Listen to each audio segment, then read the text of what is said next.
ഒരു റിസോർട്ടിൽ അവിടുത്തെ ജീവനക്കാരിയെ അവിടുത്തെ മുതലാളി പീഡിപ്പിച്ചാൽ ആ റിസോർട്ടിനാണ് ഉത്തരവാദിത്വം അതോ റിസോർട്ട് മുതലാളിമാരുടെ സംഘടനയ്ക്കാണ്? അതേ അവസ്ഥ തന്നെയല്ലേ ഈ സിനിമാ മേഖലയിലും ഉണ്ടാകേണ്ടത്? ഈ സിനിമാ മേഖലയിൽ പ്രവർത്തിക്കുന്ന തൊഴിലാളികളാണ് ആർട്ടിസ്റ്റുകൾ.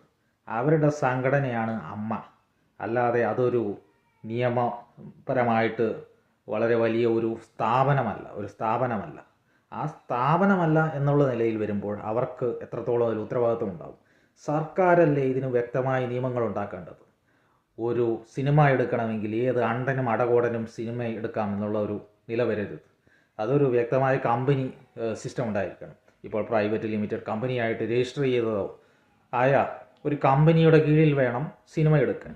സിനിമ അങ്ങനെ എടുക്കുമ്പോൾ ആ സ്ഥാപനത്തിന് അവിടുത്തെ തൊഴിലാളികളുടെ മേൽ